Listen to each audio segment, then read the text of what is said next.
A very good morning to all of you.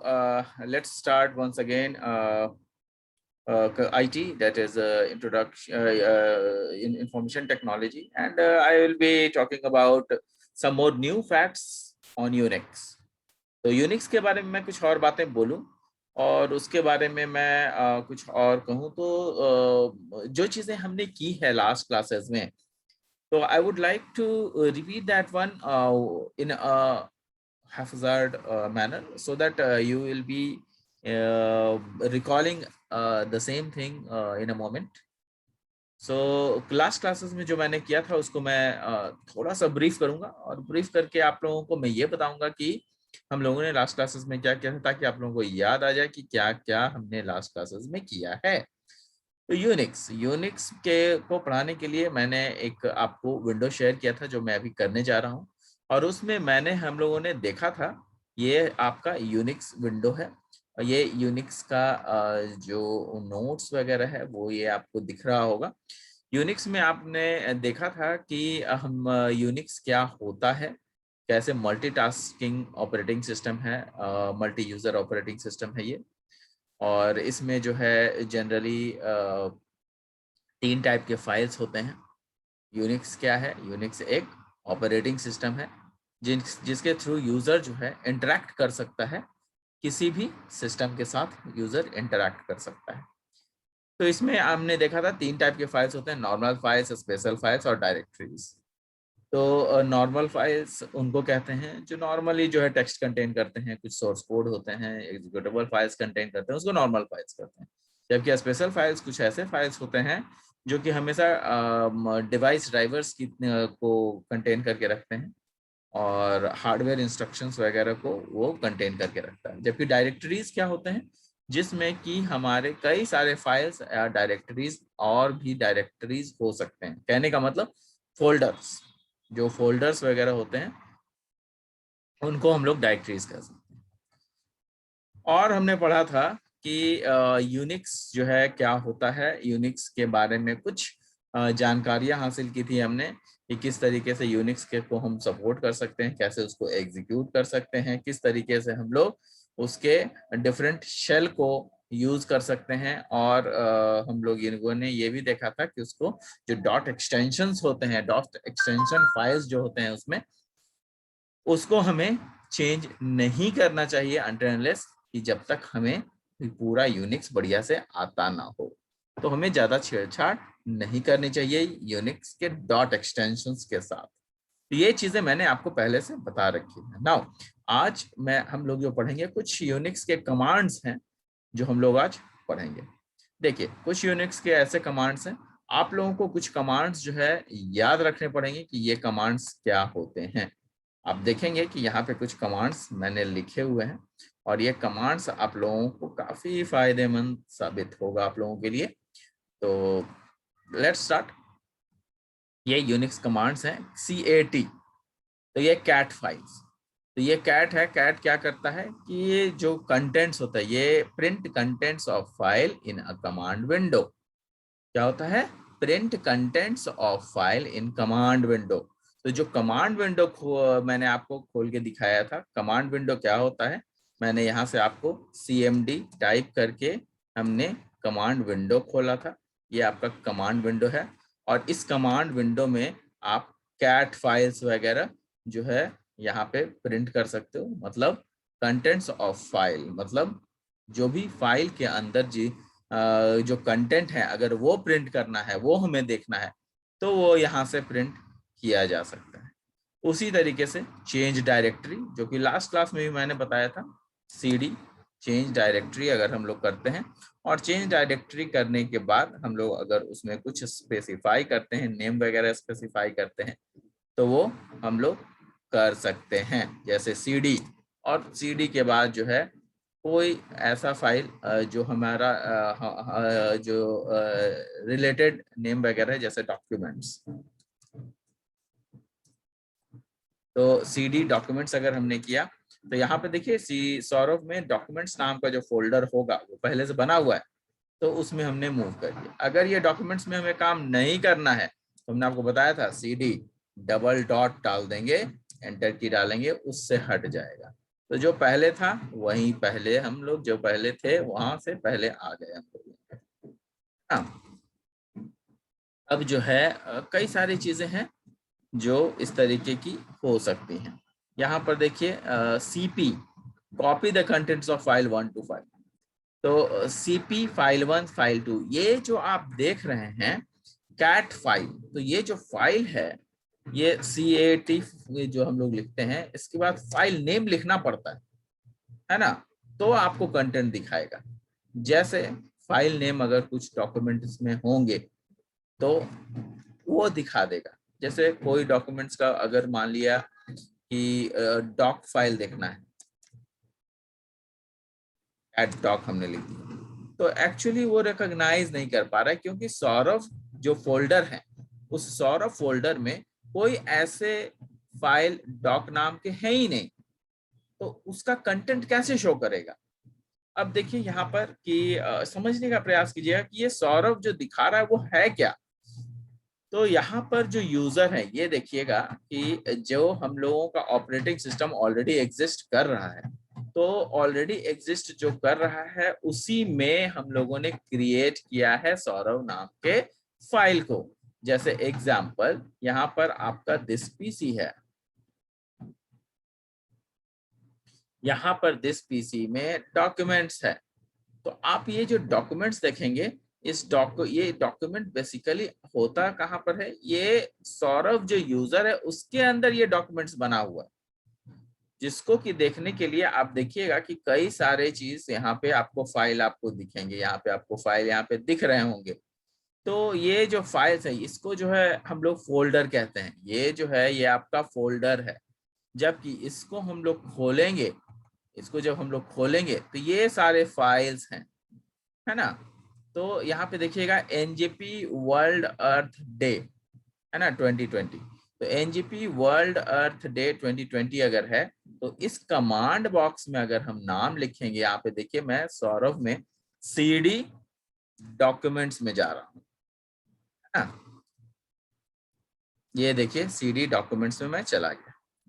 अब CD documents में क्या है, यहाँ पे एनजीपी वर्ल्ड अर्थ डे, सेम चीज हमें लिखना होगा तभी कुछ फायदा होगा, वरना अगर हम लोग सेम चीज नहीं लिखेंगे तो पता चलेगा कि वो यूज सही से नहीं हो पा रहा है। तो वर्ल्ड एनजीपी वर्ल्ड अर्थ डे को जो है हम लोग यहाँ पे लिखेंगे। देखिए कैसे लिखेंगे, एनजीपी वर्ल्ड अर्थ डे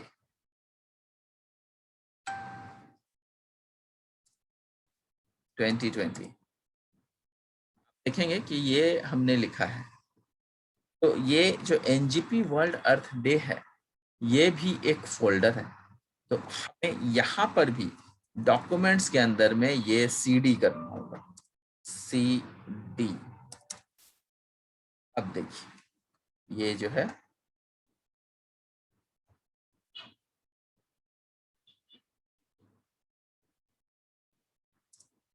ये देखिए ये हमारा डॉक्यूमेंट्स के अंदर एनजीपी वर्ल्ड अर्थ डे में आ गया, क्योंकि प्रॉम्प्ट यहाँ पे आ रहा है ना। अब इसमें कोई फाइल खोजना है तो हमारे पास फाइल है एक लिस्ट ऑफ स्टूडेंट, है ना। तो यहाँ पे लिस्ट ऑफ स्टूडेंट हम टाइप करेंगे, और हमें कंटेंट देखना है इस लिस्ट ऑफ स्टूडेंट का। ये जो लिस्ट ऑफ स्टूडेंट है इसका, सॉरी ये लिस्ट ऑफ स्टूडेंट है, इसका कंटेंट देखना है हमें। तो वो अगर हम देखना चाहें तो कैसे देख सकते हैं, तो यहाँ पर हमें CAT लिखना होगा, कैट, जो कि मैंने आपको पहले भी बताया है ना।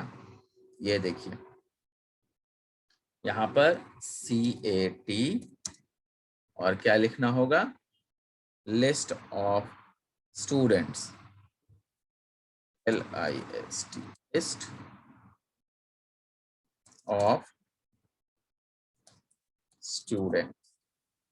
ये देखिए हमने list of students dot XLS लिख दिया, डॉट,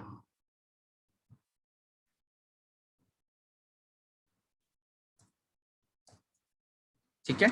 अब इसको हम लोग कर रहे हैं, तो ये कैट क्या कर रहा है, उसके कंटेंट को रिकॉग्नाइज नहीं कर रहा है, नॉट रिकॉग्नाइज इंटरनल और एक्सटर्नल कमांड। क्यों? क्योंकि ये एक ऐसा फाइल है जिसको कि वर्ड की मदद से खोला जा सकता है। ये क्या फाइल है? ये एक एक्सेल फाइल है जिसको कि वर्ड की मदद से खोला जा सकता है, इसीलिए शो नहीं कर रहा है। वहीं पर कोई ऐसा कंटेंट हो जिसमें कि आपका बहुत ज्यादा कुछ नहीं है, जैसे कि यहाँ पे देखिए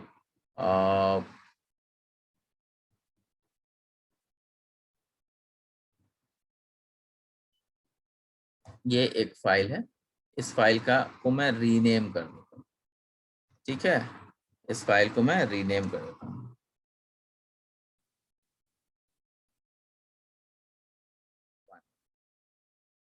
या इसको चेंज करके मैं लिख देता हूँ राम। ठीक है, देखते हैं ये खुलता है कि नहीं खुलता है। तो यहाँ पर मैं अब क्या कर रहा हूँ कि इसको मैं लिखना चाह रहा हूँ फाइल नेम, है ना। तो इसमें हम लोग लिखेंगे कैट नेम।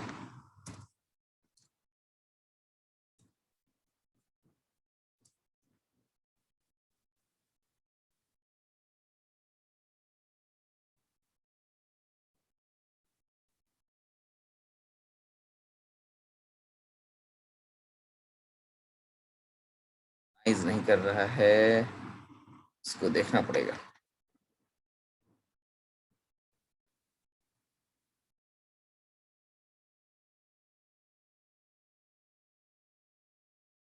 ये भी तो word file, Microsoft office file है ना ये, इसलिए रिकॉग्नाइज नहीं कर रहा है। आप फाइल्स को इसी तरीके से लिख सकते हो और उसमें चीजों को देख सकते हो, है ना।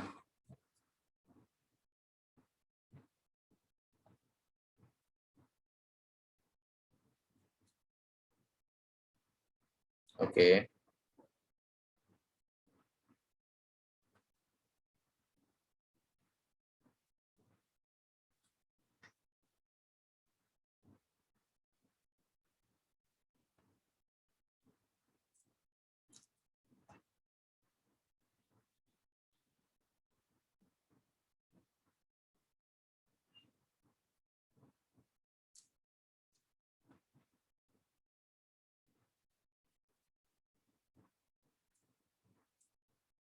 ये देखिए ये वाला फाइल भी है। Anyways, it is not recognizing the files. So इस तरह की क्या फाइल को ये रिकॉग्नाइज अभी नहीं कर रहा है। हो सकता है कि कुछ इश्यूज हों उसके उसके डॉट एक्सटेंशंस को लेकर के।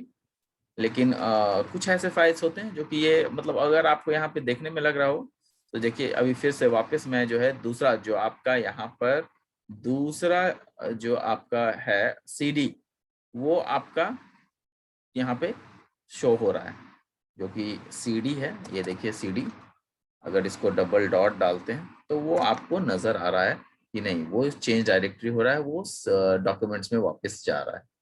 ठीक है, इसका मतलब है कि जो डॉक्यूमेंट्स में जितने भी चीजें हैं जो काम करने के लायक चीजें हैं वो सब काम कर रहे हैं। कुछ इश्यूज हो सकते हैं क्योंकि जो कमांड प्रॉम्प्ट होता है वो काफी पुराना चीज है। आज के नए चीज जो नए फाइल्स आ रहे हैं उसको रिकॉग्नाइज करने में प्रॉब्लम हो सकती है। इसलिए इस ऐसी कोई बड़ी बात नहीं है कि इट इज नॉट रिकॉग्नाइजिंग। तो यहाँ पे देखिएगा कुछ और भी है, सीपी है फाइल 1 फाइल 2 करके। Copy the contents of file into file 1 into file 2।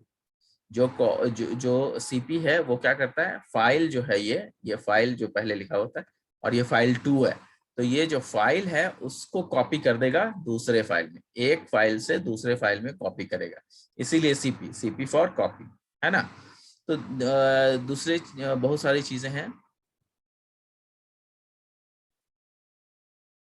यहाँ पे देखिए ls है, list of the files and सब डायरेक्टरीज इन अ डायरेक्टरी। किसी डायरेक्टरी में अगर कोई फाइल हो उसको शो कर देगा कि कितने सारे फाइल हैं ls से, है ना। तो एक बार हम लोग उसको भी देख लेते हैं। मान लिया ls है,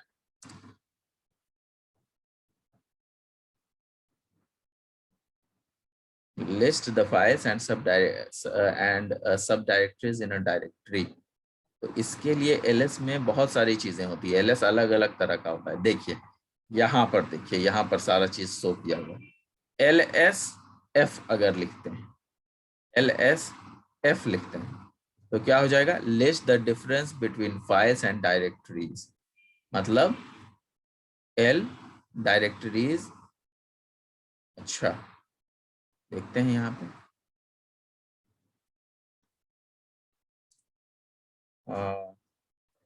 LSF।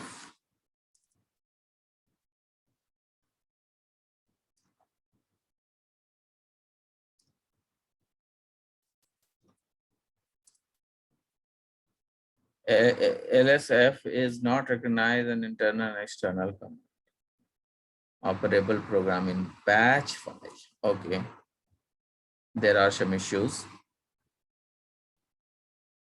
यहाँ पे देखिए LSF, बात समझिएगा। ये जो जितने भी मैं आपको कमांड्स बता रहा हूँ, तो ये यूनिक्स कमांड्स जो है वो आपसे पूछे जाएंगे कि आखिर काम क्या करता है।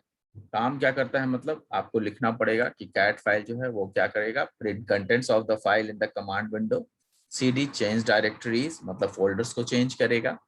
cp फाइल, फाइल 1 और फाइल 2 अगर है, दो अगर अलग अलग फाइल है तो एक फाइल को दूसरे में कॉपी कर सकता है। ls list the files and सब डायरेक्टरीज इन अ डायरेक्टरी, है ना। डिफरेंट जितने भी सब डायरेक्टरीज हैं या डायरेक्टरीज हैं उसको वो शो कर सकता है। कैसे शो कर सकता है, यहाँ पर वो चीजें बताई गई हैं। LSF list the difference between files and directories, यहाँ पे ये बताएगा कि जो डिफरेंसेस हैं फाइल्स और डायरेक्टरीज में वो क्या क्या हैं। LS1 list files with status details information. तो LS1 मतलब list files with status details information है। LS ये बेसिकली LSL है, list the files with status details information. यहाँ पे LSLT है। LSLT क्या होता है, list the information of long format. जितने भी बड़े बड़े फॉर्मेट वाले हैं वो सबको अपीयर करेगा। Sorted by times newest files मतलब जिस तरीके से नया नया फाइल बना है उसको वो लोकेट करने में या उसको वो दिखाने में सक्षम रहेगा। LSA list all the files in a directory, जितना भी फाइल्स है डायरेक्टरी में वो सब LSA से शो होगा। FSLQ list AFS quota. AFS quota का मतलब है यहाँ पर कि कुछ ऐसे फाइल्स हैं जो कि आपके बहुत दिनों से हैं, लेकिन उसका कितना परसेंटेज जो है स्पेस यूज कर रहा है, मतलब एरिया, है ना, कितना एरिया वो यूज कर रहा है। आगे लिखा हुआ है देखिए, स्पेस यूज्ड, परसेंटेज यूज्ड, कितना परसेंटेज यूज कर रहा है। FSQ list percentage of quota used, मतलब जितना परसेंटेज ले रहा है डिस्क का वो सारा स्पेस जो है वो यूज कर कितना कर रहा है वो सब इससे पता चलेगा।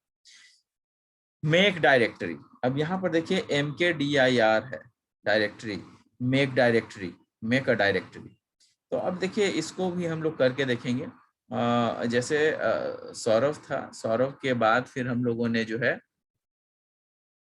डॉक्यूमेंट्स में एंटर किया था, राइट,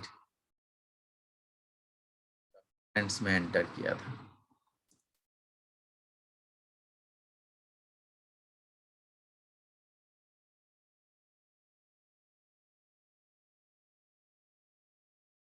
डॉक्यूमेंट्स में हम लोग आ गए। अब यहाँ पर हम लोग ये देख सकते हैं MKDIR काउंट कर रहा है कि नहीं। MKDIR किसी भी नाम से फोल्डर रख देते हैं, कुमार, है ना, MKDIR कुमार। उसने MKDIR कुमार को लगता है एक्सेप्ट कर लिया है।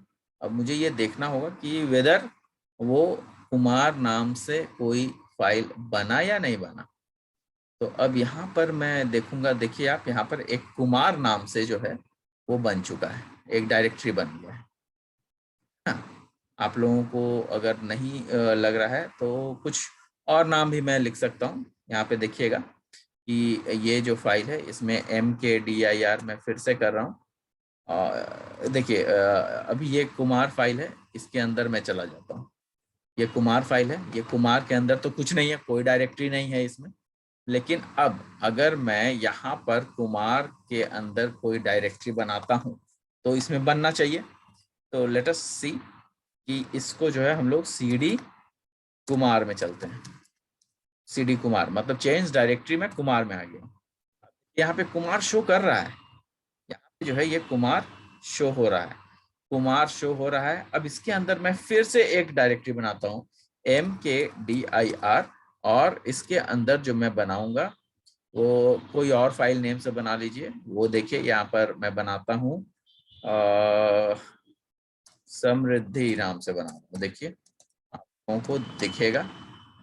अब देखिए मैं जैसे ही एंटर की डालूंगा वहां पे फाइल प्रेजेंट हो जाना चाहिए। तो यहाँ पे समृद्धि के नाम से मैंने फोल्डर क्रिएट किया। देखिए यहाँ पे समृद्धि अपने आप आ गया, है ना। तो इट मीन्स कि आपका जो फाइल है वो बन रहा है। ये जो फाइल है वो जब जो डायरेक्टरी है वो फाइल डायरेक्टरी के थ्रू उसमें हम लोग डायरेक्टरी बना पा रहे हैं। एक डायरेक्टरी के अंदर डिफरेंट डायरेक्टरीज भी बना पा रहे हैं। कुमार था, कुमार के अंदर देखिए कुमार ये है, कुमार के अंदर एक समृद्धि नाम का फाइल सॉरी डायरेक्टरी बन गया। तो it is we are able to make it through DOS prompt. ये हम लोग करने में सक्षम है। तो इस तरीके से जो है ये काम करता है। यहाँ पे MKDIR हो गया। उसी तरीके से MV है, मूव फाइल, मतलब फाइल 1 फाइल 2। तो फाइल 1 को जो है फाइल 2 में मूव कर सकते हैं।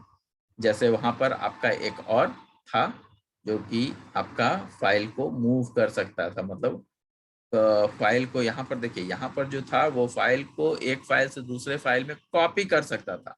CP फाइल 1 को फाइल 2 में कॉपी कर सकता है, यहाँ पे मूव कर सकता है। मूव का मतलब समझिएगा, मूव का मतलब ये होता है कि फाइल 1 में जो कंटेंट थे वो फाइल 2 में चले जाएंगे और फाइल 1 फिर खाली हो जाएगा। समझ रहे हैं? तो वो मूव कर जाएगा। तो दिस इज द डिफरेंस, है ना। PWD क्या है? ये पाथ नेम को प्रिंट करता है। PWD print the path name of the current directory, मतलब जो अभी जिस डायरेक्टरी का है वो पाथ क्या है, तो वो चीज हम लोगों को यहाँ पे मिल सकता है। जैसे अभी यहाँ पर है, ये पाथ क्या है? समृद्धि। इसमें हम देखिए मैं CD करके समृद्धि में चला जाऊंगा।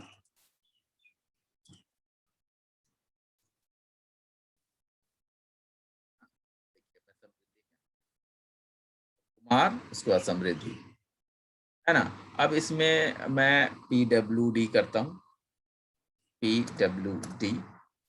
साथ साथ देखिए मैं प्रैक्टिकल करके बता रहा हूँ ताकि आप लोगों को कोई कंफ्यूजन ना रहे। PWD is not a recognized file, कुछ इश्यूज हैं इसका मतलब। चलिए ठीक है। Print the path name of the current directory. तो ये PWD जो है वो एक्चुअली हमारा ये डॉस प्रॉम्प्ट पे हम काम कर रहे हैं ना, इसीलिए नहीं हो रहा है। ये यूनिक्स तो है नहीं, तो यूनिक्स नहीं होने के कारण थोड़ी सी प्रॉब्लम तो आएगी, क्योंकि यूनिक्स के कमांड्स हैं, ये सब कमांड्स जो हैं यूनिक्स के हैं, और मैं उसको रन करा रहा हूँ डॉस प्रॉम्प्ट में, क्योंकि मेरे कंप्यूटर में यूनिक्स नहीं है और इसको मैं डॉस प्रॉम्प्ट के थ्रू रन करा रहा हूँ। तो there will be some problem, इसमें कोई बड़ी बात नहीं है। ठीक है। तो यहाँ पे देखिएगा अब RM क्या होता है? रिमूव और डिलीट फाइल्स। अब देखिए यहाँ पर है मैं RM करके डिलीट करूंगा, उस पर्टिकुलर फोल्डर को भी डिलीट कर सकते हैं। तो कैसे कर सकते हैं? जैसे यहाँ पे अगर फाइल को डिलीट करना हुआ तो केवल RM लिखेंगे, रिमूव और डिलीट फाइल्स। लेकिन अगर डायरेक्टरी को रिमूव करना हुआ तो RMDIR लिखेंगे, है ना, रिमूव द डायरेक्टरी। तो जो मैंने डायरेक्टरी बनाया है उस डायरेक्टरी को हम लोग खत्म भी कर सकते हैं। जैसे यहाँ पे समृद्धि और कुमार हमने नया 2 डायरेक्टरी बनाया था, तो क्या कर सकते हैं हम लोग? RMDIR, और उसके बाद क्या करना होगा? फाइल नेम को लिखना होगा या डायरेक्टरी नेम को लिखना होगा। यहाँ पे समृद्धि।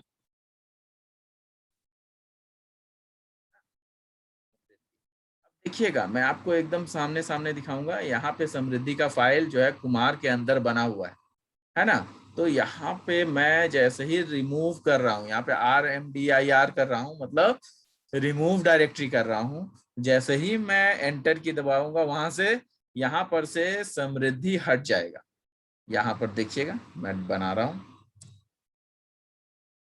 ये देखिए कुमार फाइल है। अच्छा, the system can not find a specified file. Actually Samriddhi के अंदर मैं कर रहा हूँ ना, समृद्धि नहीं, इसको पहले चेंज कर लूँ, चेंज करना होगा। ये चेंज कर दिया, कुमार के अंदर है ना समृद्धि। तो अब जो है यहाँ पे RMDIR करूंगा मैं।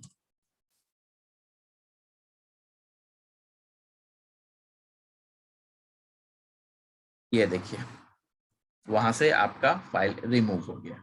यहाँ पे जो फाइल था वो रिमूव हो गया है। ठीक है, एक बार और मैं दिखाता हूँ आपको।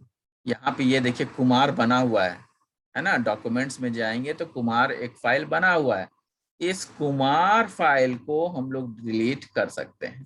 ये देखिएगा, ये कुमार फाइल डिलीट हो जाएगा। तो सबसे पहले हम लोग क्या करना होगा, CD करके हम लोग को इस कुमार से बाहर निकलना होगा। अब हम लोग डॉक्यूमेंट्स में आ गए, है ना। अब क्या करेंगे, RMDIR करेंगे, और क्या है, कुमार। कुमार को हम लोग डिलीट रिमूव डायरेक्टरी कर रहे हैं। ये देखिए वहां से हट गया, यहाँ पर से हट गया, कुमार जो है खत्म हो गया। तो मतलब हम लोग डायरेक्टरी को बना भी सकते हैं, डायरेक्टरी को डिलीट भी कर सकते हैं, है ना। RMDIR रिमूव डायरेक्टरी हो गया। Control C to negate a command that you have entered. कुछ कमांड्स जो हम लोगों ने डाले हैं ऑलरेडी, उसको जो है निगेट करने के लिए, उसको वहां से मूव करने के लिए, हटाने के लिए, उसको फिर से दोबारा यूज करने के लिए उसको हम लोग यूज करते हैं। तो दीज आर सम पर्टिकुलर जो कमांड्स होते हैं वो हैं। तो आपको मेन कमांड जो है ये MKDIR, MV, PWD, RMDIR, ये सब आपको याद रखना होगा।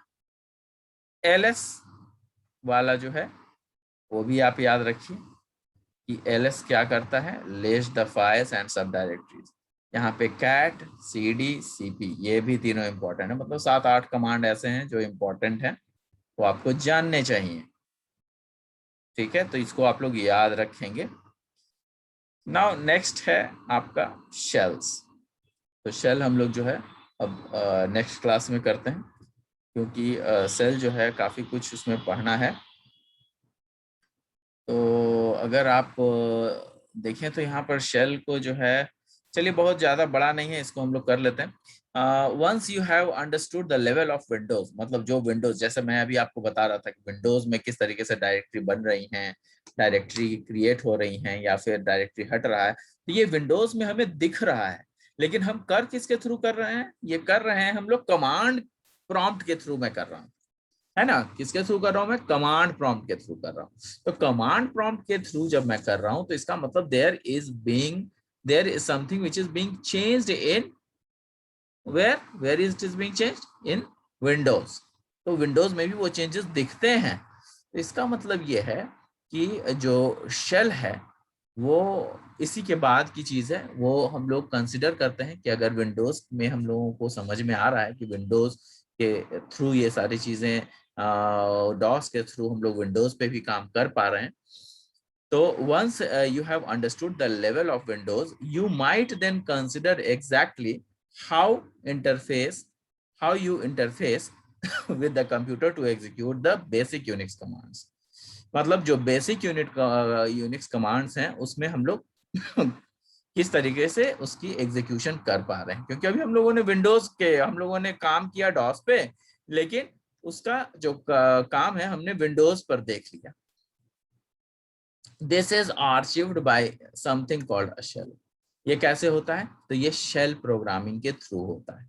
अ shell is a program which can run with in an extern. कहने का मतलब ये है कि एक सेल जो है एक ऐसा प्रोग्राम होता है जो कि रन किया जा सकता है, और रन करने के साथ साथ जो है उसको हम लोग साथ ही साथ उसका रिजल्ट भी हम लोग देख सकते हैं। It is not only a command interpreter, ये एक बेसिकली इंटरप्रेट करने वाला ही कमांड नहीं है, बल्कि ये एक ऐसा कमांड है, but can also be use as a programming language. ये जो कमांड्स हैं ये प्रोग्रामिंग लैंग्वेजेस में भी यूज हो सकते हैं। Inside the shell you type the basic Unix commands.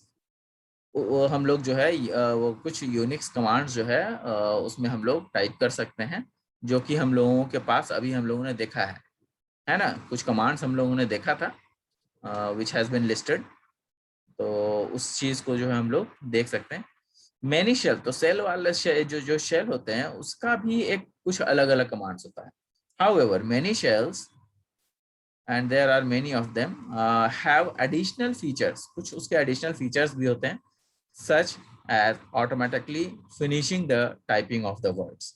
कुछ ऐसे हैं जो वर्ड को टाइप करने के लिए यूज करते हैं हम लोग, किस तरीके से वर्ड को टाइप करें, किस तरीके से उसमें काम करना है वो करें, तो ये पॉसिबल है ना। The setting of aliases which abbreviate commonly used commands।